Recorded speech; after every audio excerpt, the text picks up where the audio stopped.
Hello everyone, সবাই কেমন আছেন? শুধুমাত্র দুদিনের জন্যই শ্বশুরবাড়িতে বেড়াতে এসেছি, তাই আম্মু আমাদের জন্য পিঠা তৈরি করছে। জরুরি প্রয়োজনে রান্নাঘরের বাইরে যাওয়ার কারণে আম্মু আমাকে বলে গিয়েছিল, যদি পারো সেই ক্ষেত্রে পিঠা দিও। যেহেতু কাজটা অনেক বেশি কঠিন কিছু না, না পারলেও চেষ্টা করলেই পারবো, তাই বসে বসে পিঠা দেওয়ার চেষ্টা করছিলাম। যদিও পরবর্তী কাহিনী কি আপনারা সবাই জানেন, সেটা আর নাই বললাম। যাই হোক, চেষ্টা করার পর অনেক ভালোই পিঠা বানিয়েছি। এই যে দেখতেই পাচ্ছেন, এটা হচ্ছে আমার পিঠার সাইজ।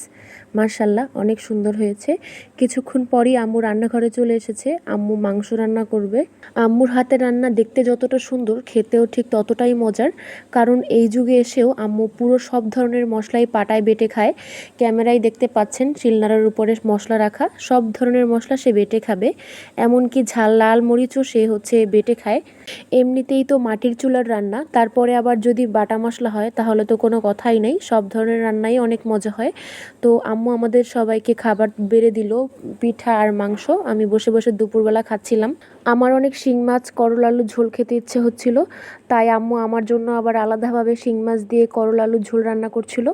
তো আজকের ভিডিওটা এই পর্যন্তই। দেখা হবে নেক্সট কোনো ভিডিওতে। আল্লাহ হাফিজ।